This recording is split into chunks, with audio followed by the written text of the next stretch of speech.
What's up? What's going on? Hope you're having a great week. It's me, Alex, and this week at House Church, we talked about Ecclesiastes chapter 8 in regards to discernment. What is discernment? You might have heard it a lot. People say, I have the gift of discernment, or he's a very discerning person. Discernment simply means ability to judge well. So as we look at that word, we're talking about how to make wise decisions in dark times. When the lights are out and it's dark, it's hard to know which step to take. But if you know the room, you can make wise steps. How do you learn the room of the world? How do you learn what God reveals to us in Scripture about this life that we live? And how do we apply those things to the decision that we make from day to day to live for Him? How to make wise decisions in dark times. Ecclesiastes chapter 8. Let's read all the verses right now. Who is like the wise? Who knows the interpretation of a thing? A man's wisdom makes his face shine, and the hardness of his face is change. I say, keep the king's command because of God's oath to him. Be not hasty to go from his presence. Do not take your stand in an evil cause, for he does whatever he pleases. For the word of the king is supreme. And who may say to him, what are you doing? Whoever keeps a command will know no evil thing, and the wise heart will know the proper time and the just way. For there is a time and a way for everything, although man's trouble lies heavy on him. For he does not know what he is to be, for who can tell him how it'll be? No man has power to retain his spirit, or power over the day of death. There is no discharge from war, nor will wickedness deliver those who are given to it. All of this I observe while applying my heart to all that is done under the sun, when man had power over man to his hurt. That's verses 1 through 9. And in these verses, we see our need to have the ability to judge well.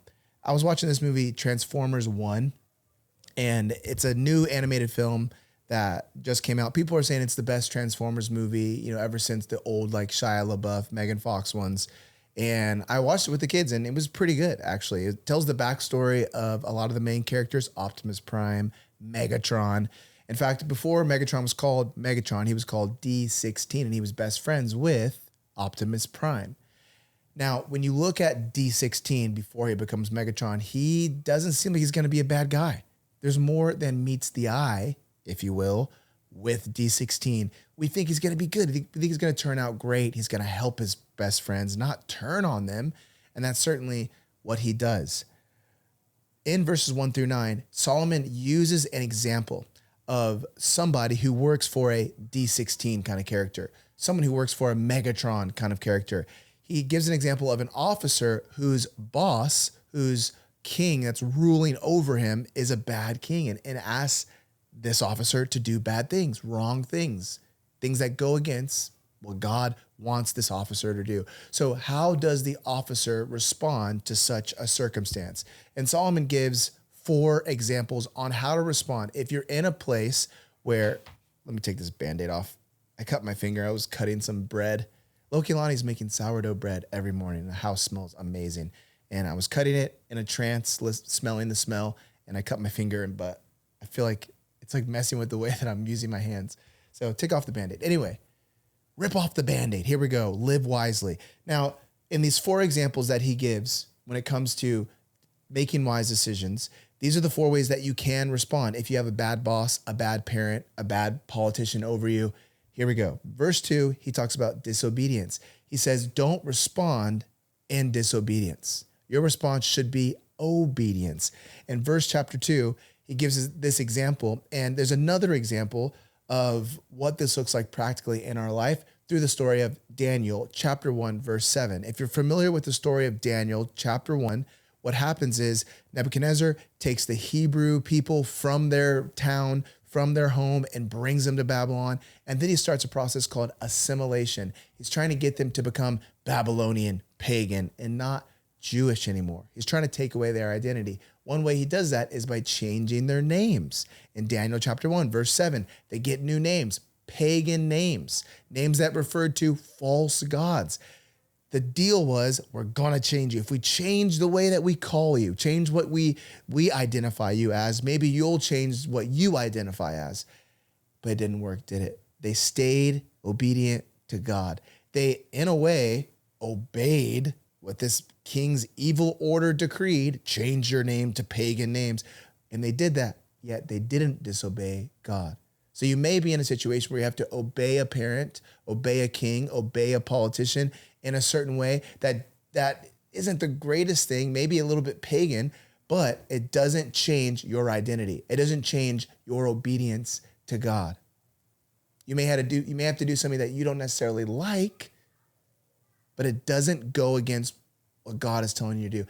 Now, there is going to be situations where you do have to disobey a politician, a parent, or a boss, because it does go against what God calls you to do. There may be that. So this isn't saying obey at all times. This is saying try to be clever, try to be discerning, try to be wise, and try to see how, okay, you're changing my name, not the best, don't like that, but I'm going to remain identifying as a child of God. You may be in a situation like that. Verse 3 gives the example of deserting. What does deserting look like? Because in verse 3, he says, do not just run away from his presence. If the king is telling you to do something, don't just desert him, because that's not going to be a good thing. He's going to track you down. He's going to kill you. Your life's going to be on the line. Now, in verse 3, how do we desert without being deserting? Daniel chapter 6, verses 10 through 18 tells us a discerning way to be deserting. In Daniel chapter 6, we see that some of Daniel's enemies who work for the king decide we're going to come up with a bogus law that if anyone prays to anyone other than the king, they're going to be put in the lion's den. Well, the king is vain and pagan, and so he signs the law, not knowing that that's going to hurt his friend Daniel. Daniel gets locked up. Before he gets locked up, they catch him in the act of praying. Even though his life is on the line, he still prays. Why? He could have run away, sure, but that wouldn't be the godly thing to do. He could have ran away from all these people, but he made a promise to the king. He served the king, so he didn't run away, but he ran away in a way by running to God in prayer. Prayer is a form of desertion. It's a form of going out to the desert to find an oasis that you know is there by faith. Matthew chapter 6, verse 6, Jesus says, when you pray, go into the closet. Don't go out for everyone to see and make a loud ruckus and blow a trumpet and get everyone to see how holy you are because you're praying. Don't do that. When you pray, go into a closet. Desert yourself. Cut off the rest of the world. Cut off all the emotions. Cut off all the stress. Cut off anything that may be trying to pull you down, and remove yourself from all of it. Go out to the desert place, the secret place, alone. That may seem desolate, but there's an oasis there. That's what prayer is. It's a form of deserting. You got to make it a practice to desert yourself. You got to have dessert every day. You have to fall into the desert place every single day. You may not be in a position where you can run away from a boss or a job or a parent or home or a politician or a country or a nation that's being ruled in an evil way. You may not be in that situation. You may not be able to do that. And that may not be the godly thing to do in this situation. But what you can always do is you can always go to the desert. You can always desert that world by running to God in prayer. Do you do that? The third discerning way to respond in a situation like this is defiance. What does it look like to defy a king, a boss, a parent in a good way? Of Ecclesiastes chapter 8, the second part of part 3 talks about this. Defiance, which we just read. And the 3 Hebrew boys defy in a godly way. If you look at Daniel chapter 3, verses 14 through 15. Remember, Nebuchadnezzar makes this big statue and tells everybody to bow down to it when the music plays. And these 3 Hebrew boys, they're like, we can't do that. Bowing is worship. We can't worship a pagan god. We're not going to do it. But they're respectful. They give the reason why. They didn't throw a protest. They didn't try to destroy the idol. They did it in a godly way. And they got thrown in, and then God protected them. How do you defy your boss, your parent, your politician? How do you defy in a godly way? How do you do it in a way where he is glorified? How do you do it in a way where you still might face the consequences, but you're standing up for what you believe in, but you're doing it respectfully? That's what these guys did. He says, don't defy him disrespectfully in verse 3 of Ecclesiastes 18. If you're going to defy the king, don't do it hastily. Don't do it so quick. Don't be disrespectful. Find a way to not defy. And if you absolutely have to, then do it respectfully. Now, part B of verse 5 through 6 in Ecclesiastes chapter 8, he talks about just flat out discernment. He ends with, you may not be able to respond in these different ways, but just in all our ways, let's just try to be discerning. Now, here's an example also from Daniel on what it means to be discerning, because you may not be able to see the disobedience, the deserting, the defiance option, okay? And so how do you just apply discernment to every option of being under a bad boss, a bad parent, or a bad king or bad politician? Now, an example is Daniel chapter 1, 3 through 16. In these verses, we see Daniel and his friends, his Hebrew boys, his Hebrew brothers, just get there to Babylon. They've just been abducted, and they're trying to start the assimilation process to make them like the rest of the Babylonians, pagan. And they say, start eating this food. Eat this, eat that, drink this, drink that. And they're just gorging themselves with gluttony. Well, Daniel says this in verse 12. Please test your servants for 10 days. Let us be given only vegetables to eat and water to drink. Then compare our appearances with those of the young men who are eating the royal food, and deal with your servants accordingly to what you see. He's talking to the chief officer. This chief officer's job is to make sure that these Hebrew boys assimilate into Babylonian culture. How does Daniel talk to him? Respectfully, we are your servants. Please test us. Good chief officer, who doesn't love a good test? Challenge us. And you'll see, we're going to eat vegetables. Just plain old vegetables. Vegetables, if you eat a vegetable diet, young men are going to have low testosterone. They need meat. They need protein. They need to sustain their muscles. How are they possibly going to be stronger after 10 days than the guys that are eating everything else? We don't know, officer, but just test us. Come on. It'll be a little experiment. He's doing this respectfully. He's appealing cleverly to the chief officer, and the chief officer says okay. And it's sort of kind of like a miracle. After 10 days of just eating vegetables, they look better and stronger. Kind of miraculous. God sustained them. God built their muscles. God kept them healthy. God gave them energy. This is not a lot of protein to give them energy. Not a lot of, it doesn't say anything about fruit. It says only vegetables. So fruit, that's sugar, that's carbs. It's making you energetic. But somehow they looked better after all those days. God sustained them. Through the wisdom of God, through the discernment of God, he was able to appeal in a way that the royal officer said, okay, good. Do this. Fine. Great. We'll see what happens. And they had favor. They were stronger and better and smarter, and they got promoted. Now, you may find it hard to respond in these ways because of the problem that's brought up in verses 10 through 13. We want to respond discerning. We want to respond in obedience. We want to desert in a godly way. We want to defy in a godly way. We want to do that. But the problem that we find with actually doing this is in injustice. Let's read verses 10 through 13. Then I saw the wicked buried. They used to go in and out of the holy place and were praised in the city where they had done such things. This also is vanity.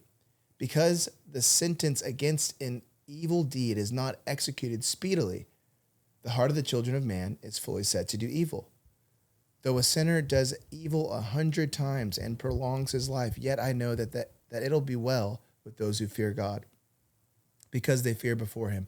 but it will not be well with the wicked. Neither will he prolong his days like a shadow because he does not fear God. So in these verses, Solomon gives an example of a man who, quote unquote, Christian, goes to church often. It says in verse 10 that he visited the holy place, the temple, went in and out of it. So he made it a part of his schedule to go to church. But he was wicked.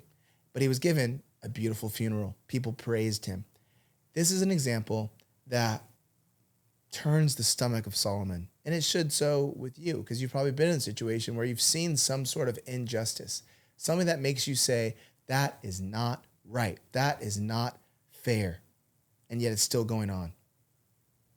In verse 11, it says the reason why the wicked, like this person, keep on sinning is because the sentence against what they have done is not executed speedily.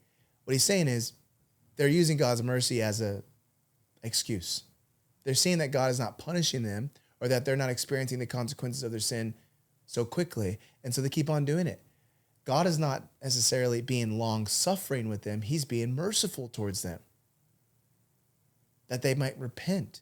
But he says those who fear God, things will go well with them. In verse 12, he tells us there's judgment coming and there's reward coming. And the wicked, in verse 13, he says their life will not be prolonged like a shadow. What does a shadow do once the sun goes down?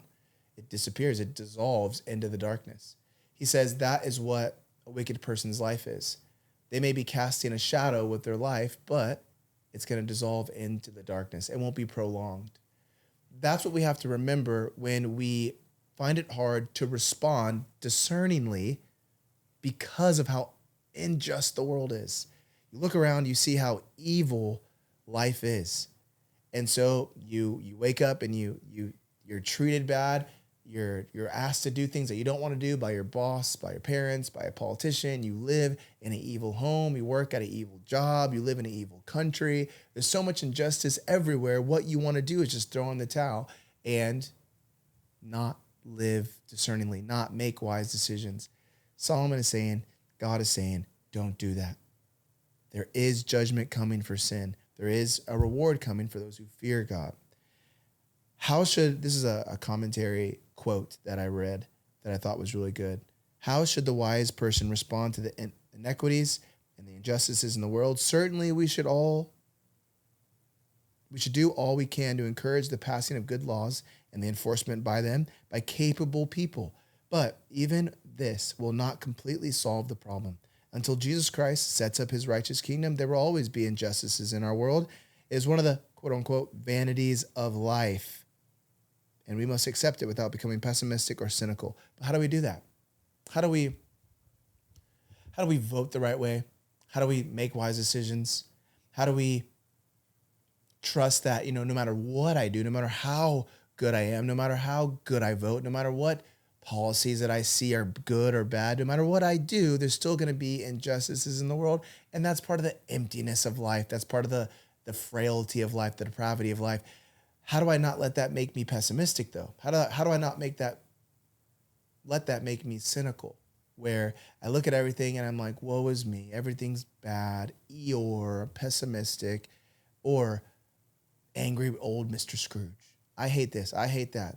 This is horrible, that is horrible. How do we continue to have joy and make wise decisions in life?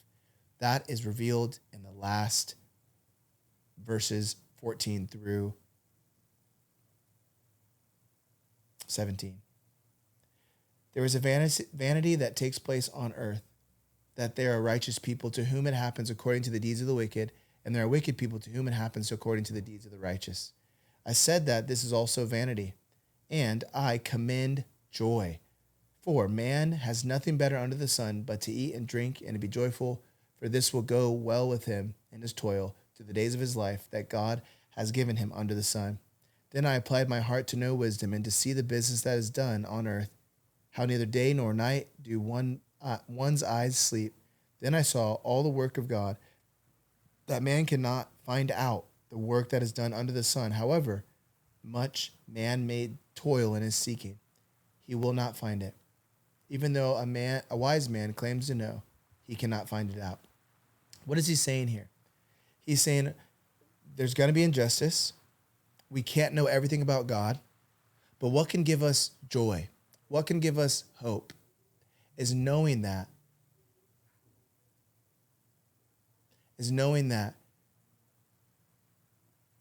we have hope because the cross.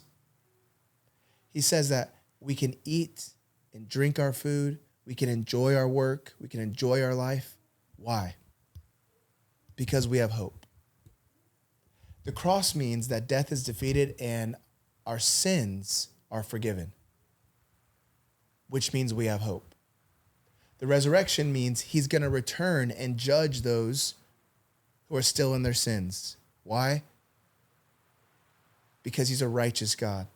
Because he defeated death, because he was innocent, because he was the perfect sacrifice. He's going to come back and he's going to make things right. So that means we have hope. In the movie Transformers, there's a part where Alita 1 is talking to Optimus Prime. And they just got like beat up by D16, Megatron, and all these guys. And they got their hearts broken because their friend turned on them. Optimus is about to throw in the towel. Alita says to him, I am better than you in every single way. And when you hear that, you're like, what is she getting at? Why is she saying that to him while he's down? And then she says this, but you have hope. What she's saying is the reason why we follow you, the reason why you're our leader, the reason why we get behind you when we want to give up and we keep following you is because you don't want to give up, because you have hope. As a Christian, there is more to you than meets the eye because you have hope.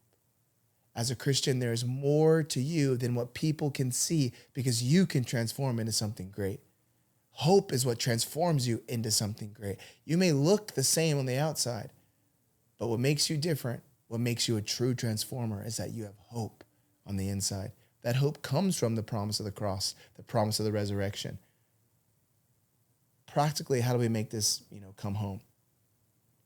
My sons and my daughter, when we take them to Oahu, which is a neighboring island, for a day of, hanging out. Our island is very small and can be limited in options for stuff to do with kids. I mean, the beach is great, hiking is great, but sometimes they want to just like have a normal experience. I guess they want to break from the mundane homeschool life and they want to do other things. And so when we tell them, hey, we're going to Oahu in a couple days, for the next 2 days, their food tastes better, their toys, their work, because play is a child's work, their work is more enjoyable. They have this light in their eyes. Why? Hope. They're looking forward to something. They're looking forward to taking a break from this mundane life they have at times. They have a fun life, but it can be mundane in homeschool. They have a light in their eyes. So as Christians, don't you see what's coming for us? Don't you see one day we're going to leave all this? We're going to leave all this injustice behind. We're going to leave all this pain behind. That's hope. That hope is what Solomon is talking about when he says, enjoy your food, enjoy your life, enjoy your work. Don't enjoy your stuff as your hope, but enjoy your stuff because you have hope. Don't look to your work and your job and your food and your drink and the stuff that you enjoy, your hobbies. Don't look to that stuff as your only hope like the pagans do, like people who don't have hope. Enjoy it because you have hope, because of what's coming next. So where do you go from here? Hebrews chapter 10, verse 25. Hebrews chapter 10, verse 25 tells us what? Don't neglect the assembling of the brethren as some are in the habit of doing. He's saying, because you have hope, because you can enjoy your life, because of the hope that you have, because of the promise, because you keep reminding yourself what the resurrection means, what the cross has done, what Christ has done on the cross. Because you remind yourself of that, you have hope. And because of that, what do? You frequent the place of hope, which is church. He says it's a bad habit. Hebrews chapter 10, verse 25. It's a bad habit to neglect the assembling of the brethren. He's talking about church. Do you make it a habit to quit, to skip around to different churches or to frequent 2 or 3 different churches instead of being committed to one? Do you miss church altogether because you're out golfing or doing something else? That's a bad habit that has to stop. Why? Church is the place of hope. When we get to church, we sing about our hope. We hear about our hope through the preaching of the word. We talk about our hope through fellowship. It's about hope. And you need that so that you can enjoy your life in obedience to God and so that you can know how to make wise decisions in a dark world. You need that reminder every single week. Jesus rose on Sunday so that we'd get together and fellowship on Sunday through singing about our hope, hearing about our hope through the preaching of the word, and then talking about our hope. So don't jump around to different churches. Find a Bible preaching church and stay there. You cannot be an effective member of two different families. This was a hard thing for people at house church to hear because a lot of people at house church go to different churches. And I understand as a leader of a church or you're working in leadership at a church, you might need to take a little break from your congregation that you serve and go worship somewhere else once a month, once every 2 months, or whatever. I understand people who are looking for a church that is biblical. And so you're jumping around kind of looking for one. But you are called to use your gifts in a local body. A local church is a local family, a part of a greater family. My kids cannot be effective members of my family and the neighbor's family at the same time. If they want to be their son and my son at the same time, they can't do that. They have to be an effective member of this family. They have to commit to this family. They have to show up to this family. That is, you may not have hope. You may not be living wisely because you have not committed to a local body. It doesn't matter how big the church is. It doesn't matter how vibrant and exciting the church is. If you're being fed there, if you're being challenged there, if you're being fellowshipped with, if you're singing about the goodness and the hope of God and the gospel, and it's a Bible teaching church, that's a good church. You may be the youngest person there. You may be the oldest person there. I don't know what it is.